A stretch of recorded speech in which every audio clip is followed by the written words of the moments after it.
본 방송에서 제공하는 투자 정보는 투자 판단에 대한 조언입니다.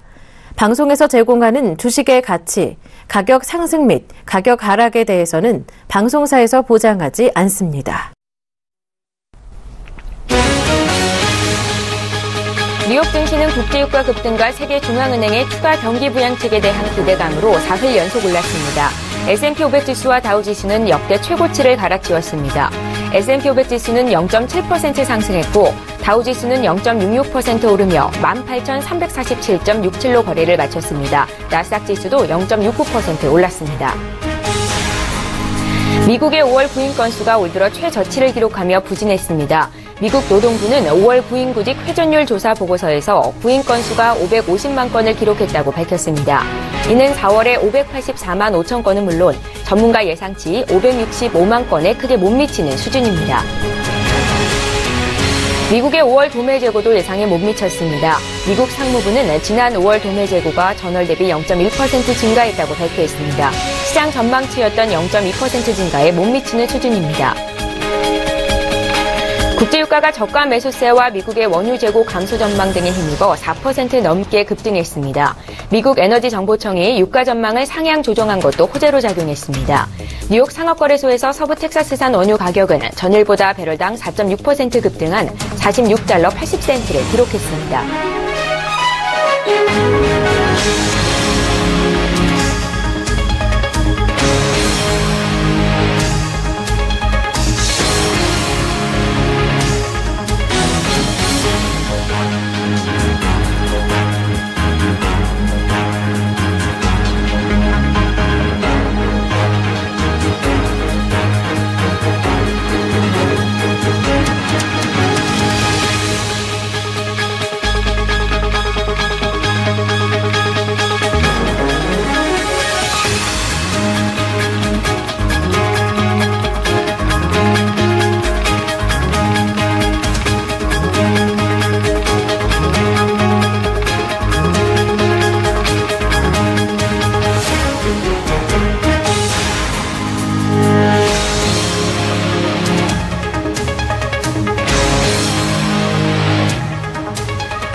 여러분 안녕하십니까. 출발 증시와이드 1부 진행의 최은정입니다. 국제유가 급등 소식에 세계 각국에서 추가적인 경기 부양책을 내놓을 것이라는 기대감이 반영되면서 오늘 새벽에 마감한 미국 뉴욕 증시가 4흘째 오름세를 보였습니다. 에너지, 원자재, 또 금융업종이 강하게 상승한 것으로 나타났는데요. 특히 S&P 500 지수와 다우 지수가 역대 사상 최고치를 경신하는 등 긍정적인 움직임을 이어가고 있습니다. 증시 랠리가 계속해서 이어질 수 있을지 많은 이들의 이목이 집중되는 상황입니다. 어제 아시아 증시 동반 상승 속에서 국내 증시 또한 오름세를 보였는데요. 다만 코스피 지수는 차익 실현 매물이 출회되면서 소폭 상승에 그쳤다는 것이 다소 아쉬웠습니다. 시가총액 상위 종목 1위죠. 삼성전자가 1% 이상 조정을 받으면서 증시에 좀 부담을 줬었고요. 그간 사드 배치로 좀 주가 하락을 받았었던 중국 관련 소비재들이 어제는 반등하는 모습을 보여줬습니다. 자, 오늘 7월 13일 수요일인데요. 오늘도 역시 증시 전망해보고 전략까지 짜보겠습니다. 출발 증시와이드 1부 본격적으로 출발합니다.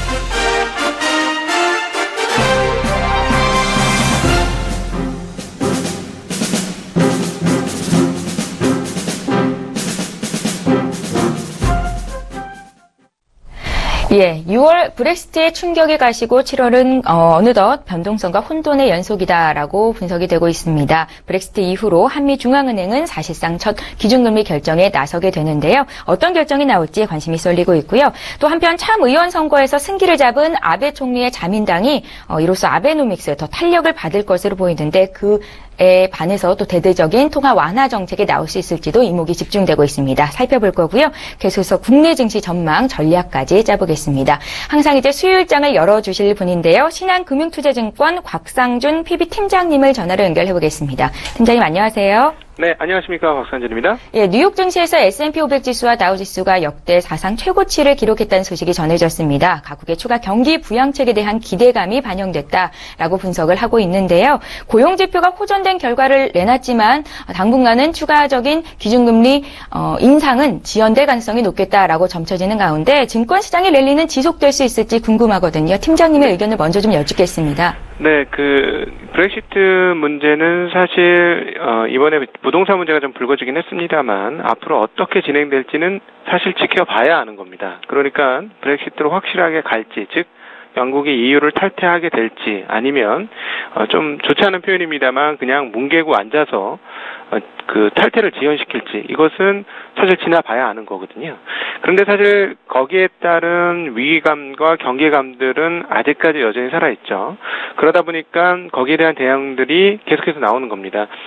특별히 미국 같은 경우는 원래는 한 9월 정도면 금리 인상하지 않겠느냐라는 예상을 했었는데 브렉시트 이후에 9월 금리 인상 가능성은 30% 이하로 좀 줄어든 걸로 조사 결과 나오고 있고요. 그렇다면 빨라도 12월이고 아니면 올해 금리 인상 없을 수도 있는 거 아니냐 하는 그런 논의들도 있습니다. 바로 이러한 부분들이 주식시장을 탄력적으로 이끌었다 이렇게 볼 수 있겠고요. 핵심은 이겁니다. 브렉시트의 문제는 실질적으로 악재로 작용할 수 있는 것은 장기적인 문제이고요.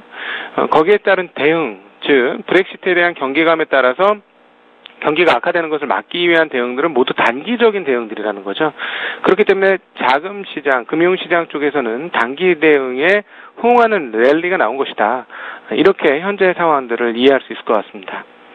안전자산에 대한 선호도는 주춤하고 증시 랠리가 이어지고 있는데요. 브렉시트에 대한 우려감은 이제 다 해소가 됐다. 좀 이렇게 안도해도 되는 건지 의견 좀 여쭙겠습니다. 네. 사실 몇 가지 좀 지켜봐야 되는 부분들이 있습니다. 영국의 금리 상황들과 그다음에 또 영국 파운드화 상황들 그리고 실제로 문제가 되었죠. 부동산 문제가 어떻게 될 것이냐 이게 문제인데요. 그런데 뒤집어보면 이렇게 볼 수도 있어요. 지금 브렉시트가 확정된 게 아니지 않습니까? 투표로 결과치는 나오긴 했습니다. 이게 바로 브렉시트로 연결되는 게 아니고 시간을 끌면서 나타날 것이기 때문에 만약에 실제로 파운드화가 계속적으로 추가적인 폭락을 하고 그리고 영국 상황들, 금리 상황들이 굉장히 안 좋아지면서 영국의 투자자가 다 빠져나가는 상황들이 연출이 된다면 영국이 그걸 바라보면서 그냥 브렉시트를 단행할 수 있을까요? 이번에 새로운 총리에 뽑힌 사람도 바로 그런 부분들을 반영하고 있다 이렇게 볼 수 있겠습니다. 그래서 브렉시트는 만약에 충격적인 경제적인 상황, 즉 영국에서 어려운 상황들이 닥친다면 영국이 쉽사리 브렉시트 결정하지 못할 겁니다. 그렇기 때문에 이 부분들은 시간이 잘게 길게 보면 잘게 영향을 미치긴 하겠습니다만 정말로 큰 충격을 줄 만한 일이 나온다면 오히려 반대의 결과치가 나올 수도 있기 때문에 금융시장에서는 이 문제에 대해서 서서히 시간이 갈수록 좀 잊혀지지 않겠느냐 이런 생각도 일부 할 수 있을 것 같습니다. 예. 자, 미국에서는 오는 26일과 27일에 FOMC 회의가 열리게 될 텐데요. 6월 고용지표가 호전된 것으로 나타냈지만 여러 가지 여건상 기준금리 인상은 지연될 것이다 라고 분석이 되는 가운데 앞서서 말씀하셨던 것처럼 그러니까 금리 인상 가능성은 빨라야 12월이 될 것이다 라고 보시는 거죠? 네네, 그렇습니다. 그럴 가능성이 굉장히 높아진 거고요. 사실은 고용지표만 봐가지고는 금리 인상해도 상관은 없을 것 같습니다. 그러나 이 상황에서 금리 인상하면 브렉시트로 인한 불확실성에서 추가로 미국 금리 인상에 대한 불확실성이 또 하나 이렇게 덧붙여지기 때문에 세계 금융시장이 요동할 가능성이 상당히 높습니다. 그걸 뻔히 알고 있는 미국의 중앙은행에서 그런 결정하기 어렵겠죠. 그렇기 때문에 9월조차도 가능하게 좀 어려울 것이다. 그래서 대략 한 12월 정도로 생각하는 것이 오히려 지금은 합리적이지 않겠느냐 이렇게 예상합니다. 네. 미국의 금리 인상이 지연이 된다면 그럼 글로벌 시장의 움직임은 앞으로 어떻게 될까요? 네, 조금 더 지켜봐야 되는데 앞서 우리 앵커님께서 말씀하셨습니다만 안전자산의 선호가 집중되었던 것이 그러니까 사실 이런 정도까지 안전자산 선호가 강해질 수 있을까 할 정도로 미국의 금리 상황들이 계속해서 떨어지는 흐름들을 보여주었고요. 그다음에 엔화도 강세를 보여주었는데요. 이런 부분들이 얼마나 안전자산 선호에서 위험자산 선호로 바뀔 것인지가 굉장히 중요합니다. 그래서 위험자산 선호로 넘어가게 된다면 몇 가지 이제 표시들이 나타날 텐데요. 미국의 금리가 조금은 오르게 될 겁니다. 그러니까 금리 인상을 하지 않음에도 불구하고 지금은 너무나 낮은 미국 10년물 국채금리 기준은 너무나 낮은 금리이기 때문에 이 금리가 좀 올라오게 될 것이고요. 그런 흐름들이 나온다면 증권 투자자들 입장에서 가장 강력하고 기대하는 시나리오는 뭐냐면 미국 달러화 가치도 조금 떨어지는 것이죠. 미국 달러 가치가 떨어지게 된다면 아주 전형적인 위험 자산 투자 시대가 열리게 될 겁니다. 그렇게 된다면 아주 강한 장세가 올 것이고요. 그러나 일단은 지금 상황은 미국 금리 인상이 지연된 것에 대해서 반응하는 정도의 시장이다. 이렇게 볼 수 있겠고 미국 시장이 최고치를 찍은 것은 결국은 유동성이 워낙 많기 때문에 나타난 현상이다. 이렇게 보셔야 될 거예요. 한국 같은 경우는 유동성은 분명히 많습니다만 아직까지 증시에 대한 국내 투자자들의 시각이 좀 어둡기 때문에 미국과 같이 신고점을 이루지는 못했습니다만 앞으로 시간이 지날수록 미국의 흐름들이 조금 반영이 될 것이다. 이렇게 판단하고 있습니다. 한편 일본 증시 흐름이 최근 굉장히 좋습니다. 어제 그저께 4%, 2% 이렇게 급등세가 나왔는데요. 참의원 선거 직후 아베 총리가 오는 8월 초까지 종합적인 경제대책 수립에 나설 것이라고 밝힌 가운데 또 아베 총리의 경제정책인 아베노믹스 앞으로 더욱 탄력을 받을 것이다라고 전망이 나오고 있더라고요. 일본의 대규모 통화 완화의 신호탄으로 볼 수 있는 건지 또 의견 여쭙겠습니다. 그러니까 아베노믹스가 성공이냐 실패냐는 조금 더 지나봐야 알겠습니다만 지금은 이겁니다. 아베가 재집권을 했기 때문에 그동안에 있었던 아베노믹스의 기조가 연장이 될 것이다. 이렇게 충분히 예상할 수가 있겠죠. 거기에 따른 기대감이 반영되고 있는 것이 지금 1번 장이다. 이렇게 볼 수 있는데 아베노믹스가 정말로 성공할 수 있을지는 좀 더 지켜봐야 되겠고요. 그리고 통화 완화 계속하고 있습니다만 추가적으로 얼만큼 더 할 수 있는지가 관건입니다. 이미 일본 금리가 이제 마이너스권역까지 진입을 하고 있는 상황이기 때문에 여기서 얼만큼 더 통화 완화할 수 있겠느냐는 거죠. 그래서 사실은 장기적으로 봤을 때 아베노믹스의 전망이 그렇게까지 밝은 것은 아니다. 그러나 단기적으로는 아베가 재집권을 했기 때문에 과거에 행했던 것에 대한 기대감이 살아있어서 시장이 반등을 하고 있는 것이다. 이렇게 보실 수 있을 것 같습니다. 네, 알겠습니다. 최근에 일본의 엔화 가치가 경기 부양책에 대한 기대감으로 이틀 연속 2% 넘게 급락하는 움직임을 보였는데요. 일본이 어떤 통화 정책을 내놓을지 궁금하고요. 또 각국의 통화 정책은 어떨지 앞으로는 어떤 점에 주목하면 좋을지도 의견 여쭙겠습니다. 네, 엔화는 무조건 약세를 원할 겁니다. 일본 당국은 당연히 원할 거고요. 한국과 마찬가지로 수출에 상당한 규모를 가지고 있는 경제 구조를 갖고 있기 때문에 당연히 엔화 약세를 유도하겠습니다만 그렇게 호락호락 할 수 있느냐가 문제고요. 최근에 엔이 이제 약세로 며칠간 강하게 있었던 것은 엔고에 대한 그냥 반대급부다 이렇게 보시면 되겠습니다. 즉 안전자산의 극단적인 선호 현상이 엔을 1달러당 100엔까지 이렇게 강세로 만들었던 것이거든요. 그런데 지금 그런 이런 안전자산 선언은 브렉시트로 인해서 투자 심리가 경색되면서 그렇게 된 것이기 때문에 이 문제는 바로 일부분 회복이 될 겁니다. 즉 엔고로 갔던 것이 엔 약세로 당연히 지금처럼 돌아오게 될 것이고요. 추가적인 엔 약세로 갈 수 있느냐는 게 핵심이죠. 110엔, 120엔 달러당 그렇게 갈 수 있느냐의 문제인데 이것은 결국 앞서 말씀드렸던 아베노믹스가 어떤 식으로 성공할 수 있느냐 여부인데 사실 만만치는 않습니다. 그래서 과거의 엔약세 정도 수준까지는 일본 엔약세가 진행되기는 좀 어렵지 않겠느냐. 약 105엔 내외에서 110엔 사이 정도 수준까지만 가도 엔약세 상당히 이루어진 거 아니냐. 이런 정도로 지금은 생각하는 게 옳지 않겠느냐 판단하고 있습니다. 알겠습니다. 이제 우리나라 쪽으로 시선을 좀 돌려보겠습니다. 내일이죠. 우리나라에서는 한은의 금융통화위원회가 열리게 될 텐데요. 금리를 추가적으로 인상할 가능성이 있는지 좀 여쭤볼게요. 네, 추가적으로 인하할 가능성은 사실 이번에는 좀 없을 것 같습니다. 2개월 연속으로 그렇게 진행하기는 좀 어려울 것 같고요. 그럼에도 불구하고 경기 상황이 계속 안 좋다면 추가적인 금리 인하 가능성은 올해 중에 한 번 정도 있을 가능성이 남아 있습니다. 그래서 이 부분들도 한번 한국 주식시장이라든가 투자시장에는 조금 긍정적인 영향을 미칠 건데요. 사실은 근데 국내 금리 인하가 주식시장보다는 부동산 시장에 훨씬 더 강세로 작용하고 있는 것 같습니다. 그래서 금리 인하한다고 바로 주식시장에 반응은 하진 않을 것 같고요. 그럼에도 불구하고 유동성이 늘어난다는 건 증시의 분명한 호재인데 한국 증시는 지금 사실 지수로 환산해 보면 장부가치 수준밖에 되지 않아요. 그렇기 때문에 굉장히 싸고 저렴한 수준에 있기 때문에 주식 투자자분들은 계속해서 늘어나는 유동성이 언젠가는 한국 시장에 반영이 될 것이다. 이런 생각을 가지고 시장에 참여하시는 것이 바람직한 오히려 태도라고 생각하고 있습니다. 네. 그러니까 금통위의 추가 금리 인하 가능성이 있다고 보시는 거죠?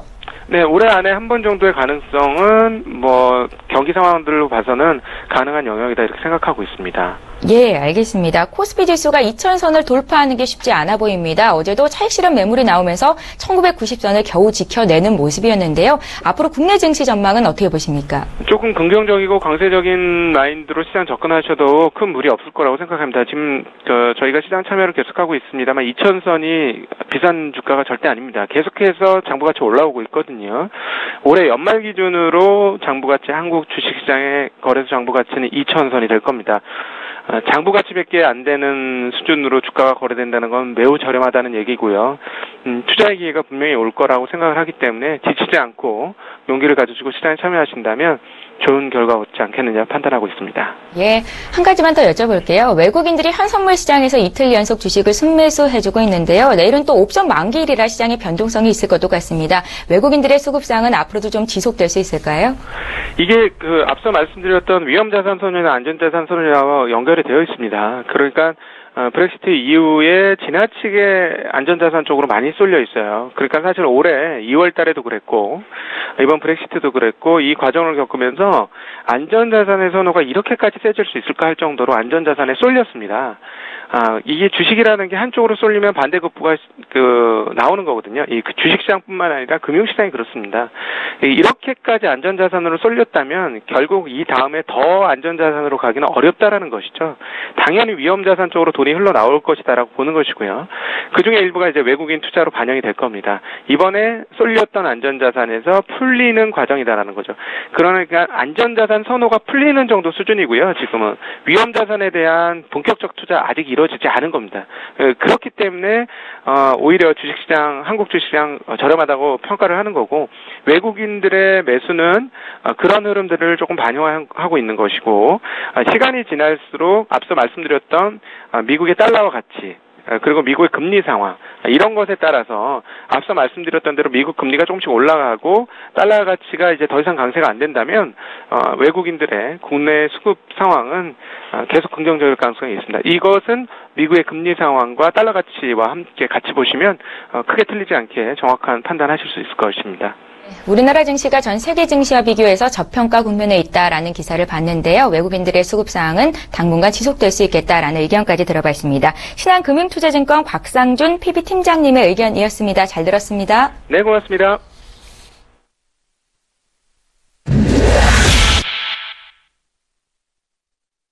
네, 국내외 시장 쟁점을 이슈 리더들을 통해 들어보는 시간이죠. 이슈 리더 시간인데요. 오늘의 주제부터 먼저 살펴보겠습니다. 먼저 첫 번째 이슈입니다. 최근에 가장 큰 화두는 아마도 삼성전자일 것 같습니다. 삼성전자가 장중에 150만 원을 터치했습니다. 긍정적인 실적 외에도 반도체 실적이 개선되고 있다는데요. 이 같은 상승세를 지속할 수 있을지 잠시 뒤에 분석해 볼 거고요. 계속해서 올해 상반기 외국인 관광객이 810만 명 증가했다고 하는데 하반기에도 이 같은 증가세가 이어질 수 있을지도 이야기 나눠보겠습니다.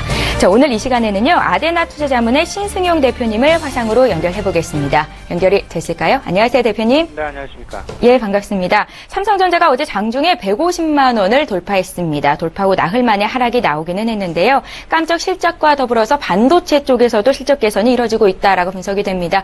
의견 좀 여쭐게요. 네, 어제 같은 경우에 이제 나흘 만에 다시 이제 그 하락 반전하는 1.6% 정도 하락 마감하는 그런 모습이 나타났었죠.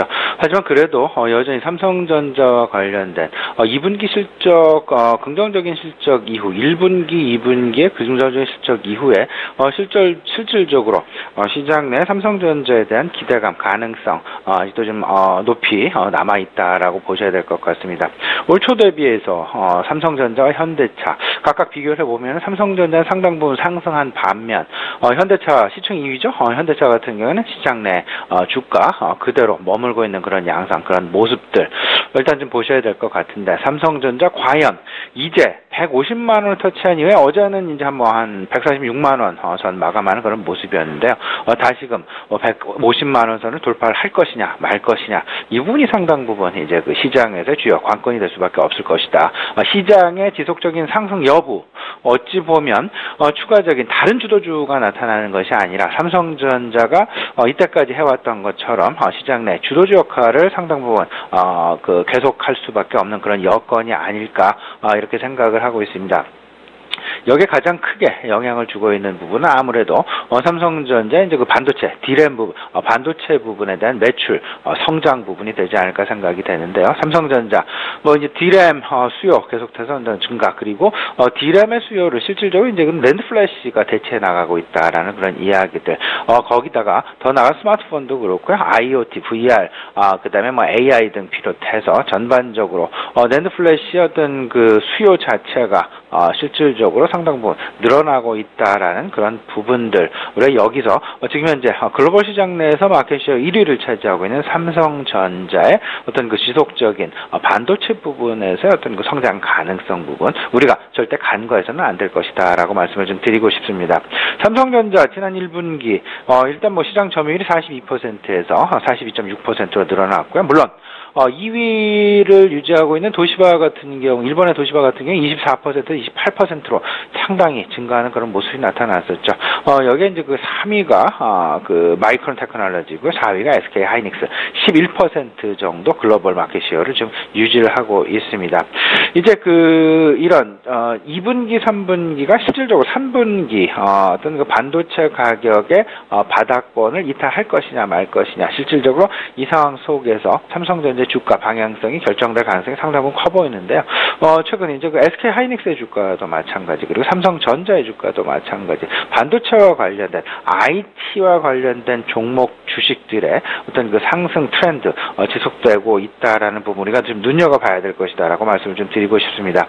지난 6월달, 7월달 좀 돌아보게 되면요, IT 관련주들, 부품주도 있고 장비주도 있겠습니다만은 원익 IPS, 테스, 테크윙, MK전자 등 비롯해서 전반적으로 지금 신고가 지금 속출되고 있다라는 것, 우리가 절대 간과해서는 안 될 것 같고요. 우리 시청자 여러분들도요, IT, 자동차, 조선, 화학, 여러 가지 있겠습니다만은 일단 IT 일단 그 관심 영역에 중심권역에 분명히 넣어둬야 될 것이다. 지금 현재 시장을 이끌고 있는 업종, 종목 꼽아본다라면 삼성전자일 것이다에는 의심의 여지가 없다라는 부분 다시 한번 확인해 주셨으면 좋겠습니다.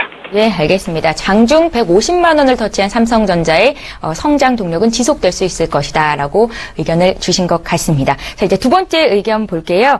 올해 상반기에 우리나라를 찾은 외국인 관광객의 숫자가 역대 최고치를 경신했다는 소식이 전해졌는데요. 또 얼마나 늘었고 하반기에도 지속될 수 있을지 말씀 여쭤볼게요. 예, 지금 우리나라의 경제 정착의 가장 중요한 어떤 그 중심점을 차지하고 있는 것이 사실상 중국인 관광객이다라고 해도 과언이 아닌 듯 싶습니다. 중국인 그리고 중국인 관광객의 유치를 위해서 정부의 모든 정책의 방향성이 지금 현재 중심적으로 이제 그 진행이 되고 있다. 중하권 맞춤 상품 자체가 이미 시장에 상당 부분 본물 터지듯이 지금 나오고 있는 그런 상황이고요.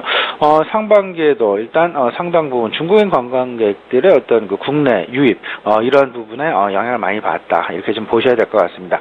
상반기에 가장 시장 내 그 영향을 미쳤던 것도 이제 그 일본과 관련된 일본 대지진도 하나가 있었고요. 그다음에 일본 엔화의 강세 부분 이런 부분들로 인해서 실질적으로 일본으로 관광을 갈 중국인들이 사실상 우리나라로 좀 반대로 유입이 되는 그런 효과도 우리가 상당 부분 누렸었다라는 점 이런 부분을 좀 생각을 해볼 필요가 있어 보이고요.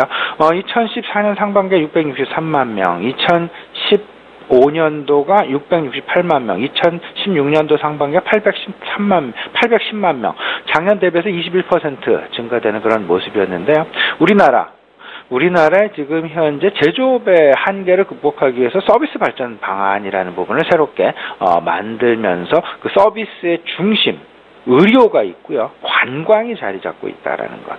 그 관광과 그다음에 컨텐츠, 그다음에 물류 이렇게 매우 중요한 부분들이 자리를 잡고 있는데요. 의료 관광을 비롯해서 지금 현재 정부에서는 질적인 성장, 관광에서의 질적인 성장을 그 방법을 찾기 위해서 상당 부분 노력을 지금 기울이고 있다라는 것도 생각을 좀 해주실 필요는 있어 보입니다. 요새 이제 그 다만 하반기 문제가 되는 것이 이 부분이겠죠.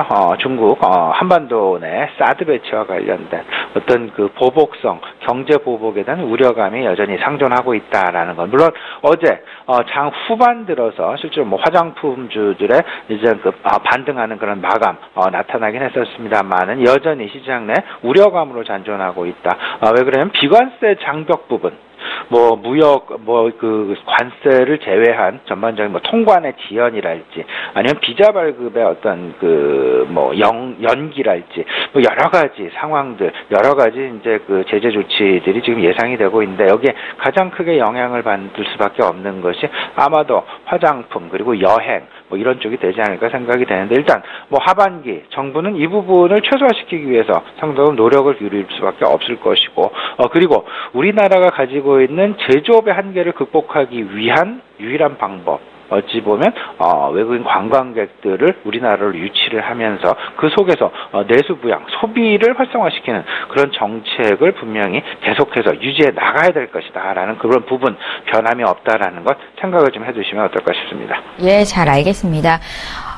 최근에 안전자산으로 분류가 됐었던 금과 엔화가 급등세로 계속 보였다가 최근 이틀간 또 급락세를 보이고 있습니다. 증시도 오르고 안전자산도 오르고 좀 이례적인 현상이 나왔었는데 이제 다시금 증시 쪽만 좀 강하게 위쪽으로 올라가는 건지 안전자산은 선호도가 높은 엔화라든지 또 금값이 떨어지는 건지 이게 좀 여쭤볼게요. 일단은 이렇게 좀 보셔야 될 것 같습니다. 당분간은 안전자산 선호 현상이 조금 좀 퇴색될 가능성이 상당히 클 것이다라는 것. 이 기저에는 사실상 그 저금리 기조 그리고 물가 기조, 그다음에 저성장 기조가 분명히 자리를 잡고 있다는 것. 이 부분은 분명히 우리나라만의 문제가 아니라 미국 역시 마찬가지, 유로존 마찬가지, 일본 마찬가지, 저성장, 저물가, 그다음에 저금리 상황이 계속 지속될 수밖에 없을 것이다라는 것. 이 얘기는 다시 말씀을 드리면 우리 그 증권 시장 내에는 주로 일단 그 유동성 지금 현재 지속되고 있는 풍부한 유동성이 상당 기간 지속될 수밖에 없을 것이고 그 유동성의 바탕이 된다라면 시장 상승의 방향에 계속 어떤 그 힘을 실어줄 수밖에 없는 그런 상황일 것이다라는 것. 이러다 보니까 상대적으로 이제 그 안전자산의 대표라고 할 수 있는 금 가격의 이제 그 하락 반전 그리고 엔화 가격의 이제 그 하락 반전 뭐 이런 부분들이 지금 나타나고 있는데 저는 오히려 금도 그렇고요 엔화도 그렇고 이 부분을 안전자산이다라고 평가하는 것보다는 금 같은 경우는 마이너스 금리의 어떤 해지 수단으로 시장 내에서 지금 생각이 되고 있다라고 보셔야 될 것 같고요. 무슨 말씀이냐면요. 금이라고 하면 어떤 그 지금 현재 주요국 유로존이 지금 현재 기준금리가 마이너스 0.3%, 일본이 기준금리가 마이너스 0.1%입니다. 이러다 보니까 은행에 돈을 맡기는 그런 부분들, 그리고 그 시중은행들이 중앙은행의 돈을 예치하는 것보다는 사실상 자기 은행 내 금고 내 현금 내지는 금을 보관하는 그런 금에 대한 수요가 그만큼 늘어나고 있다는 것. 안전자산하고는 조금 좀 다른 입장, 해지 수단이다라고 보는 것이 좀 바람직하지 않나라는 그런 생각이 좀 많이 들고요.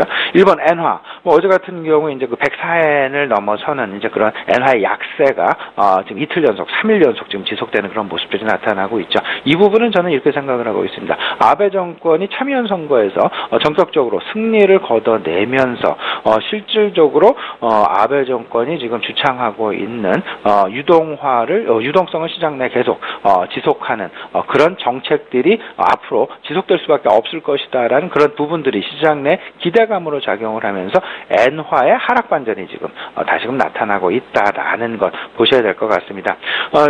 그 부분 앞으로 당분간은 좀 진행될 가능성이 높다라고 보셔야 될 것 같고, 이 얘기는 달러화의 약세 쪽으로도 이제 그 얘기가 될 수 있을 거고요.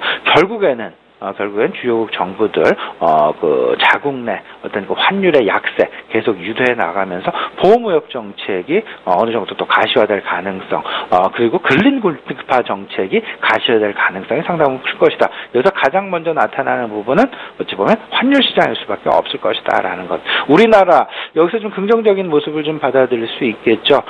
환율적인 문제. 일단 우리나라 같은 경우는 약세로 가는 부분은 일단 실물 경기, 수출 경기가 긍정적으로 가는 그런 모습이 있을 수 있겠습니다만은, 원화가 다소간 조금 좀 소폭의 강세 쪽으로 좀 돌아준다면 외국인 유동성, 글로벌 유동성이 우리나라로 유입되는 어떤 그 기폭제 역할을 할 수 있다라는 이중적인 그런 문제, 그런 이제 그 긍정적인 부분들 생겨날 수 있다라는 것. 최근 들어서 3일, 4일, 5일 그 진폭은 좀 있었습니다만 외국인들의 연일 순매수하는 그런 행보들 보시게 되면요, 원화의 강세, 원화의 다소간의 좀 강세 방향성이 분명히 밑받침이 되고 있다라는 부분들 절대 놓치셔서는 안 될 것 같습니다. 예, 알겠습니다. 그러니까 지난번에도 한번 언급을 해주셨었죠. 금이나 엔화 같은 것이 안전자산이라고 평가하기보다는 마이너스 금리의 해지 수단으로 보는 게 옳겠다라고 의견을 주셨습니다. 자, 이제 마지막으로 오늘 투자 주원을 들어봐야 될 것 같은데요. 미증시 상승세를 이어갈 수 있을지 국내 증시. 오늘 같은 경우는 좀 이렇게 디커플링이냐 커플링이냐 이 두 가지 일단 방향성을 결정짓는 그런 오늘이 그 하루가 되지 않을까 생각을 하고 있습니다. 우리나라 사실상 어제도 그렇고요, 그저께도 그렇고 다소간의 글로벌 증시 상승과는 조금 좀 다른 방향으로 물론 이제 맥은 같이는 했었습니다만 한 2% 정도 모자란 좀 다소간 좀 절름발이형 상승이 아니었나 이렇게 좀 저는 평가를 하고 싶습니다. 이 가장 가장 기저에는 우리나라가 처한 지정학적 리스크 부분, 한반도 사드 배치와 관련된 부분도 있었고요. 더 나아가서는 그 실질적으로 그 선진 증시의 상승과 신흥국 증시의 상승 그 사이에 끼어 있는 우리나라 증시를 과연 글로벌 투자자들이 어떻게 볼 것이냐, 그리고 국내 기관 투자자들, 개인 투자자들이 어떻게 볼 것이냐. 지금 현재 우리나라 코스피가 6년째 지금 박스권 내에서 머물고 있다라는 것 우리 시청자들 다들 알고 계시리라 생각을 하고 있습니다. 지금 현재 1992포인트, 91포인트 지금 어찌 보면 박스권에서 어느 정도 좀 상단에 근접해 있는, 상단에 위치해 있는 그런 모습이다라고 본다라면 어느 정도 좀 보수적인 견지에서 추가적인 공격적인 매수 행보보다는 오히려 좀 보수적인 견지에서 시장을 좀 바라보는 것이 오히려 좀 낫지 않겠나 생각이 되고요. 그다음에 내일 이제 한은의 금통이 예정되어 있고 오히려 모레가 더 중요할 것 같습니다. 2분기 중국의 이제 그 GDP 발표 예정이 되어 있죠. 과연 시장 내에서 이 부분을 놓고 어떻게 평가할 것이냐의 문제. 지금 현재 상해 지수가 3,000포인트를 다시 재돌파하는 그런 모습들이 나타나고 있는데요. 이런 것들이 과연 GDP 발표와 맞물려서 같이 지속될 것인지 아닌지의 여부, 그리고 중국 시장과 같이 커플링 동조화가 나타날 것이냐, 그리고 미국 시장과 우리 시장의 동조화가 지속될 것이냐, 이런 부분에 좀 관심을 가지시면서 만약에 동조화가 지속된다라면 시장은 삼성전자를 비롯한 IT만의 관심에 머물지 않고 다른 업종으로 확산 가능성이 상당히 높다라고 보셔야 될 것 같고요. 오히려 디커플링이 나타난다라면 지금 현재 시장 내 계속되고 있는 어떤 그 배당의 관심이랄지 아니면 원자재에 대한 관심 지속될 수밖에 없을 것이지 않나 이렇게 좀 생각을 하고 있습니다. 그리고 한 가지 더 이제 참고해야 될 부분은요. 지난밤 미국 증시에서 가장 높은 상승률을 보였던 업종이 금융업종이다라고 평가가 되고 있습니다. 오늘 우리 시장 과연 금융업종 어떻게 움직일 건지 이 부분 주목하시는 것도 오늘의 또 하나의 관전 포인트일 수 있다라는 있다는 점 체크해 두셨으면 좋겠네요. 예, 신승용 대표님 말씀 잘 들었습니다. 네. 예, 아데나 투자자문의 신승용 대표와 함께했습니다.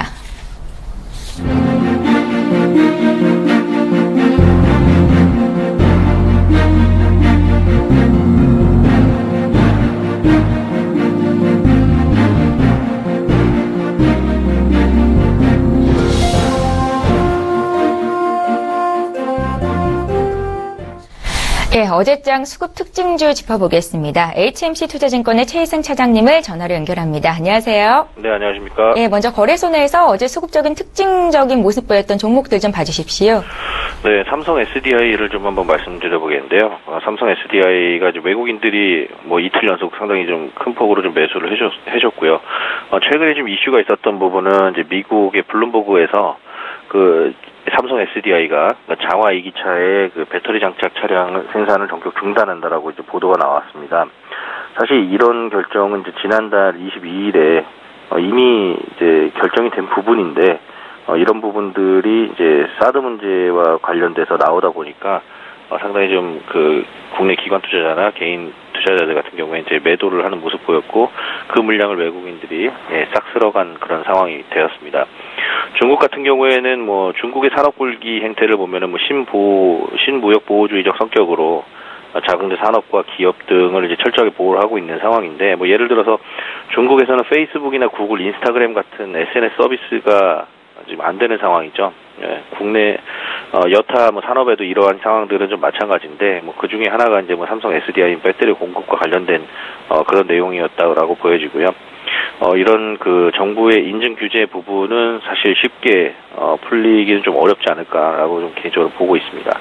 그리고 이제 사드 문제와 관련돼서 좀 같이 결부시켜서 해석한 그런 과민 반응이 좀 나왔었는데 사실 뭐 사드 배치를 결정된 직후에 이런 또 블룸버그의 기사가 또 나와서 뭐 그렇게 된 부분이다라고 좀 해석을 하시는 게 맞을 것 같고 사실 뭐 국민들 같은 경우에는 사드가 뭔지 사드 배치 이후에 동북아 정세가 어떻게 될 것인지 정확하게 예측하고 파악할 수 있는 뭐 근거라던가 어떤 부분이 상당히 좀 부족한 상황에서 언론들이 상당히 좀 여론 조작을 하고 있는 부분들이 많습니다. 뭐 추측성 기사들 그리고 좀 호들갑성 기사들이 좀 상당히 많이 양산되고 있는 상황이고 또 이런 것들을 악용한 이제 중국의 관영 매체들 오히려 국내 언론에선 호들갑 떠는 내용들을 갖다가 더욱더 강도 높게 이제 한국을 비난하고 이제 개입하게 되는 근거가 되고 있는 상황이죠.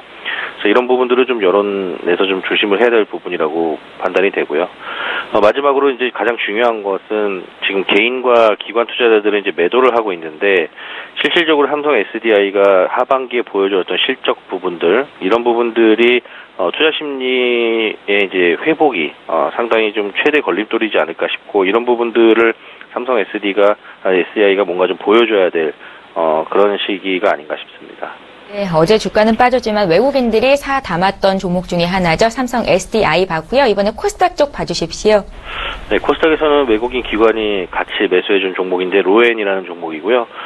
로엔은 아시다시피 뭐 멜론이라는 음원 서비스를 제공을 하고 있는 회사죠. 로엔이 실적이 상당히 좀 좋은데 지금 제가 뭐 더도 말고 덜도 말고 지금만 같아라 이렇게 붙여놨는데 제목을 뭐 이러한 성장세가 계속 이어진다라고 하면은 현재 주가 수준에서 계속해서 주가가 좀 올라갈 가능성이 좀 높다라고 보고 있고요. 6분기 이상 연속으로 영업이익이 성장하고 있는 그런 상황이고 지금 현재 신규 가입자들 같은 경우에는 사실 음원 가격이 소폭 인상됐음에도 불구하고 여전히 10만 명 수준의 유료 가입자 증가 추세가 좀 이어지고 있기 때문에 이러한 성장 둔화에 대한 우려보다는 앞으로 이제 꾸준한 어떤 성장 기대감이 더 큰 상황이다라고 볼 수 있고요. 애플 뮤직 진출과 관련된 추측성 기사들이 좀 나왔었는데 애플 뮤직이 음악 실현자협회하고 뭐 저작권 계약을 했다. 따라서 국내 진출이 임박했다라는 그런 기사가 나왔었습니다. 근데 애플 같은 경우에는 지금 저작권료 분배까지 요구하고 있는 상황이어서 국내는 이제 프로모션이 좀 상당히 좀 많은 그런 이제 산업군인데 저작권 단체들이 동의할 가능성이 거의 없기 때문에 뭐 그런 부분들 요구가 받아들여지는 여부에 따라서 애플 뮤직의 이제 진출 여부가 좀 가려질 것 같고요. 만약에 뭐 진출을 한다고 했을 때 지금 뭐 여러 가지 매체에서 나오는 얘기는 처음에는 뭐 가격 인상 예를 들어서 이제 월 10불 정도 지금 글로벌 서비스를 진행을 하고 있는데 애플 뮤직 같은 경우에 로엔이 맞대응을 통해서 뭐 가격을 인상을 하고 이런 부분들이 단기적으로는 뭐 악재일 수 있지만은 어쨌든 로엔이 이제 국내 기업이고 또 이제 애플 뮤직보다 그 성장성이 더 높게 이제 귀결이 될 것이다라고 이제 긍정적으로 예측하는 부분들이 있습니다. 물론 뭐 이렇게 나타날 수도 있겠지만 좀 예를 들어서 이제 국내 증권업계를 살펴보면은 수수료 무료 이벤트를 쫓아다니는 고객들 성향이 좀 다분하고요.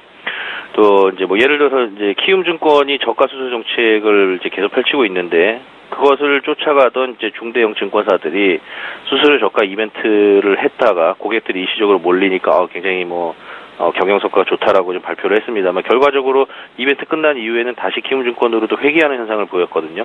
이런 현상 굉장히 빈번하게 일어나고 있습니다. 이 부분은 단지 뭐 증권업계뿐만 아니라 모든 업계가 마찬가지 상황으로 우리가 적용해야 되는 부분이 아닌가 싶고요.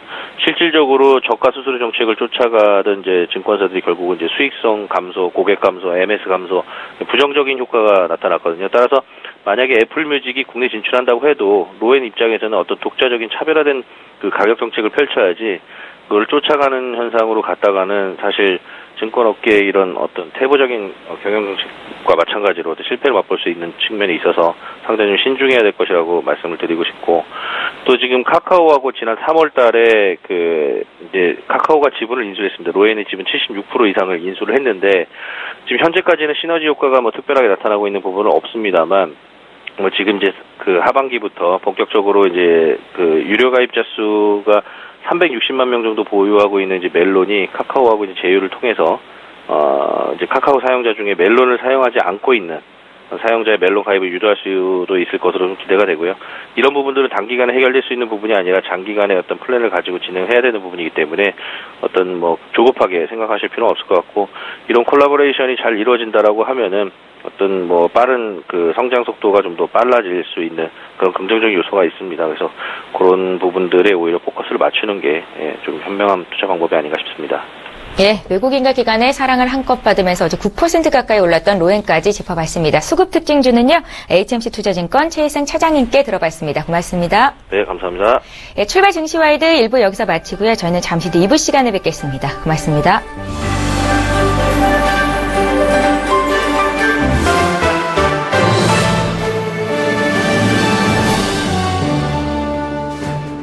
본 방송에서 제공하는 투자 정보는 투자 판단에 대한 조언입니다. 방송에서 제공하는 주식의 가치, 가격 상승 및 가격 하락에 대해서는 방송사에서 보장하지 않습니다.